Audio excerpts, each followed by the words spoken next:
आइए भक्तों, आज सुनते हैं सावन मास में द्वादशी के दिन सुनी जाने वाली कहानी एवं कथा, तुलसी माता की कथा, राधे कृष्ण की कथा एवं द्वादशी की कथा।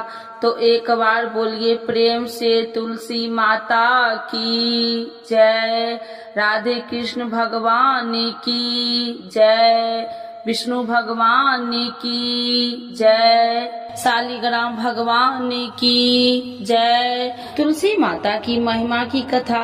इस कथा के अनुसार एक कुटुंब में ननद तथा भाभी साथ रहती थी।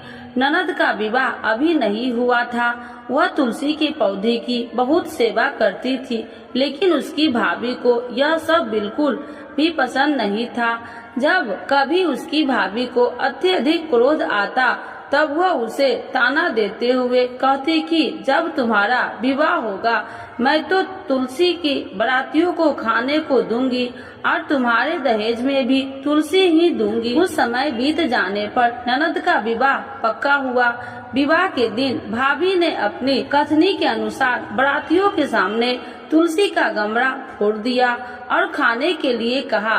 तुलसी की कृपा से वह फूटा हुआ गमला अनेक स्वादिष्ट पकवानों में बदल गया। भाभी ने गहनों के नाम पर तुलसी की मंजरी से बने गहने पहना दिए। वह सब भी सुंदर सोने जवाहरात में बदल गए। भाभी ने वस्त्र के स्थान पर तुलसी का जनेऊ रख दिया। वह रेशमी तथा सुंदर वस्त्र में बदल गया। ननद के ससुराल में उसके दहेज की बहुत प्रशंसा की गई। यह बात भाभी के कानों तक भी पहुंची। उसे बहुत आश्चर्य हुआ। उसे अब तुलसी माता की पूजा का महत्व समझाया। भाभी की एक लड़की थी। वह अपनी लड़की से कहने लगी कि तुम भी तुलसी का सेवा किया करो, तुम्हें भी बुआ की तरह फल मिलेगा।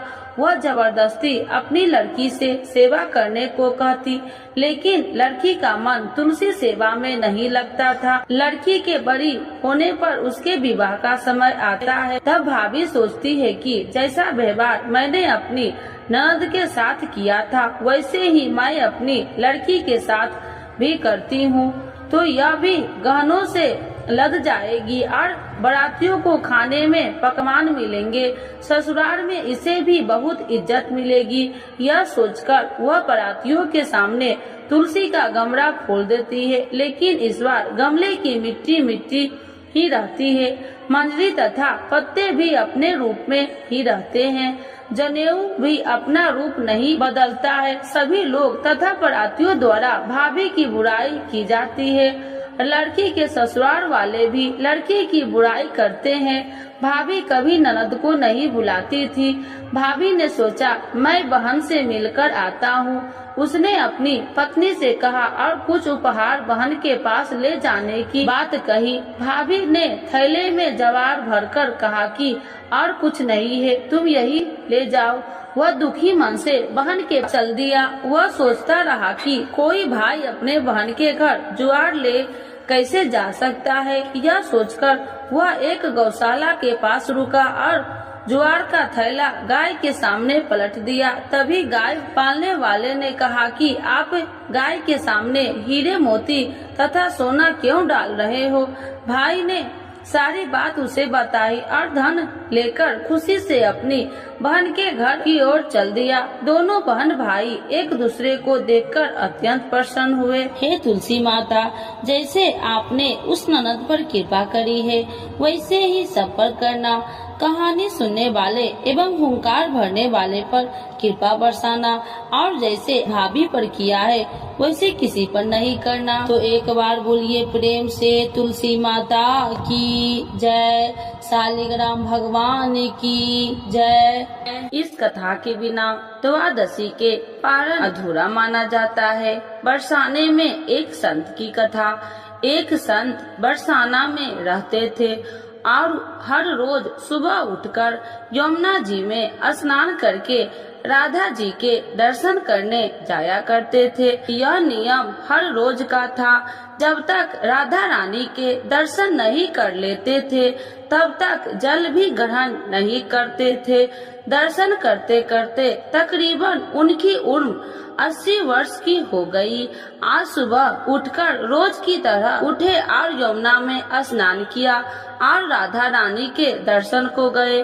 मंदिर के पट खुले और राधा रानी के दर्शन करने लगे। दर्शन करते करते संत के मन में भाव आया कि मुझे राधा रानी के दर्शन करते करते आज 80 वर्ष हो गए, लेकिन मैंने आज तक राधा रानी को कोई भी वस्त्र नहीं चढ़ाए। लोग राधा रानी के लिए कोई नारियल लाता है, कोई चुनरिया लाता है, कोई चूड़ी लाता है, कोई बिंदी लाता है, कोई साड़ी लाता है, कोई लहंगा चुनरिया लाता है, लेकिन मैंने तो आज तक कुछ भी नहीं चढ़ाया है। यह विचार संत जी के मन में आया कि जब सभी मेरी राधा रानी के लिए कुछ न कुछ लाते हैं, तो मैं भी अपनी राधा रानी के लिए कुछ न कुछ लेकर जरूर आऊंगा।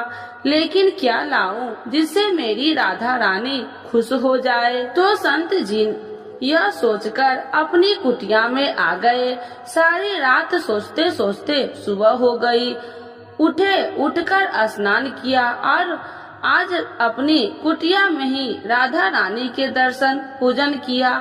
दर्शन के बाद मार्केट में जाकर सबसे सुंदर वाला लहंगा चुनरिया का कपड़ा लाए और अपनी कुटिया में आकर अपने ही हाथों से लहंगा चुनरिया को सिला और सुंदर से सुंदर उस लहंगा चुनरिया में गोटा लगाए। जब पूरी तरह से लहंगा चुनरिया को तैयार कर लिया तो मन में सोचा कि इस लहंगा चुनरिया को अपनी राधा रानी को पहनाऊं तो बहुत ही सुंदर मेरी राधा रानी लगेगी।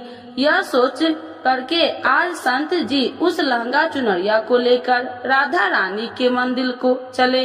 मंदिर की सीढ़ियाँ चढ़ने लगे और अपने मन में सोच रहे हैं, आज मेरे हाथों के बनाए हुए लहंगा चुनरिया राधा रानी को पहनाऊंगा तो मेरी लाडली खूब सुंदर लगेगी।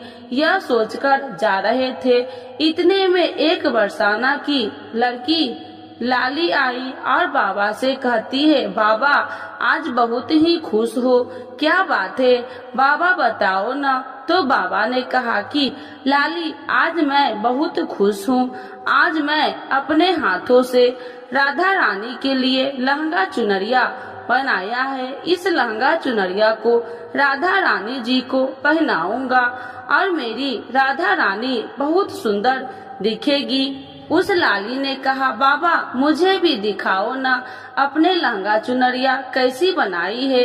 लहंगा चुनरिया को देखकर वो लड़की बोली, अरे बाबा राधा रानी के पास तो बहुत सारी पोशाक है, तो ये मुझे दे दो ना। तो महात्मा बोले कि बेटी तुमको मैं दूसरी बाजार से दिलवा दूंगा, ये तो मैं अपने हाथ से बनाकर राधा रानी के लिए लेकर जा रहा हूँ, तुमको और कोई दूसरा दिलवा दूंगा।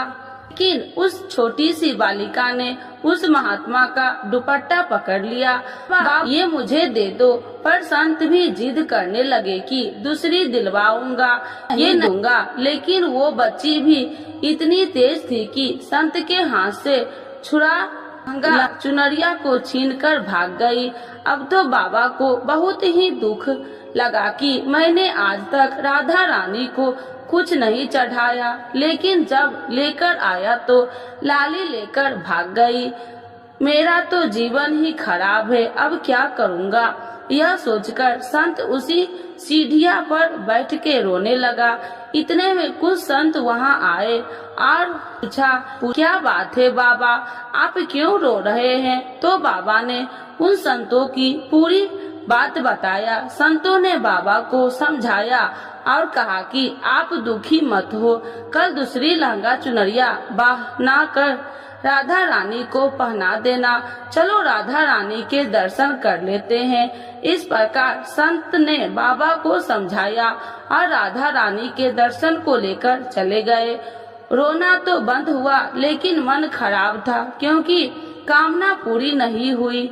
न तो अनमने मन से राधा रानी का दर्शन करने संत जा रहे थे और मन में ये ही सोच रहे हैं कि मुझे लगता है कि किशोरी जी की इच्छा नहीं है। शायद राधा रानी मेरे हाथों से बनी पोशाक पहनना ही नहीं चाहती थी। ऐसा सोचकर बड़े दुखी होकर जा रहे थे। मंदिर आकर राधा रानी के पट खुलने का इंतजार करने लगे। थोड़ी ही देर बाद मंदिर के पट खुले तो संतों ने कहा, बाबा देखो तो आज हमारी राधा रानी बहुत ही सुंदर लग रही है। संतों की बात सुनकर के जैसे ही बाबा ने अपना सिर उठाकर देखा तो जो लहंगा चुनरिया बाबा ने अपने हाथों से बनाकर लाए थे वही आज राधा रानी ने पहना था। बाबा बहुत ही खुश हो गए और राधा रानी से कहा, हे राधा रानी, आपको इतना भी सब्र नहीं रहा, आप मेरे हाथों से मंदिर की सीढ़ियां से ही लेकर भाग गई, ऐसा क्यों? सर्वेश्वरी श्री राधा रानी ने कहा कि बाबा, आपके भाव को देखकर मुझसे रहा नहीं गया और ये केवल पोशाक नहीं है, इसमें आपका प्रेम है, तो मैं खुद ही आकर के आपसे लहंगा चुनरिया छीनकर भाग गई थी। इतना सुनकर के बाबा भाव विभोर हो गए और बाबा ने उसी समय किशोरी जी का धन्यवाद किया। तो एक बार बोलिए प्रेम से श्री राधा रानी की जय, राधे कृष्ण भगवान की जय। तो आइए भक्तों, आज जानते हैं भीष्म द्वादशी की यह पौराणिक कथा। भीष्म द्वादशी के बारे में प्रचलित एवं पौराणिक कथा के अनुसार राजा शांतनु की रानी गंगा के देवव्रत नामक पुत्र को जन्म दिया और उसके जन्म के बाद गंगा शांतनु को छोड़कर चली जाती है, क्योंकि उन्होंने ऐसा वचन दिया था। शांतनु गंगा के वियोग से दुखी रहने लगते थे, परंतु कुछ समय बीतने के बाद शांतनु गंगा नदी पार करके लिए मत्स्य गंधा नामक की कन्या से नाव में बैठते हैं और उसके रूप सौंदर्य पर मोहित हो जाते हैं। राजा शांतनु कन्या के पिता के पास जाकर उनकी कन्या के साथ विवाह करने का प्रस्ताव रखते हैं, परंतु मत्स्य गंधा के पिता राजा शांतनु के समक्ष एक शर्त रखते हैं कि उनकी पुत्री को होने वाली संतान को हस्तिनापुर राज्य की उत्तराधिकारी बनेगी, तभी यह विवाह हो सकता है। यही मत्स्य गंधा आगे चलकर सत्यवती नाम से प्रसिद्ध हुई। राजा शांतनु का यह शर्त मानने से इनकार करते हैं, लेकिन वे चिंतित रहने लगते हैं।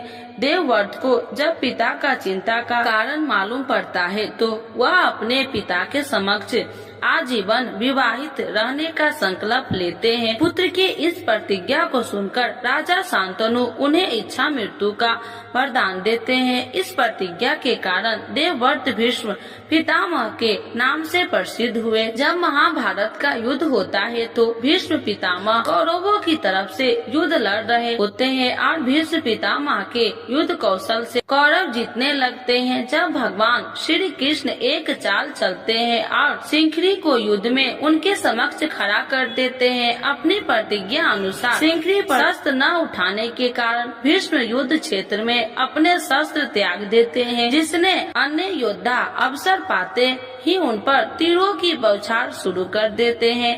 महाभारत इस महान योद्धा के शस्त्रशैया पर शयन किया, इसीलिए कहा जाता है कि सूर्य दक्षिणायन होने के कारण शास्त्रीय माता अनुसार भीष्म ने अपने प्राण नहीं त्यागे। सूर्य के उत्तरायण होने पर अपने नश्वर शरीर का त्याग किया। उन्होंने अष्टमी को अपने प्राण त्याग दिए थे। उनके पूजन के लिए ही माघ मास की द्वादशी तिथि निश्चित की गई है, इसीलिए इस तिथि को भीष्म द्वादशी कहा जाता है। भगवान ने यह व्रत भीष्म पितामह को बतलाया था और उन्होंने इस व्रत का पालन किया था, जिससे इसका नाम भीष्म द्वादशी पड़ा। यह व्रत एकादशी के ठीक दूसरे दिन द्वादशी को किया जाता है। यह व्रत समस्त बीमारियों को मिटाता है। इस उपवास से समस्त पापों का नाश होकर मनुष्य को अमोघ फल की प्राप्ति होती है। तो एक बार बोलिए प्रेम से विष्णु भगवान की जय।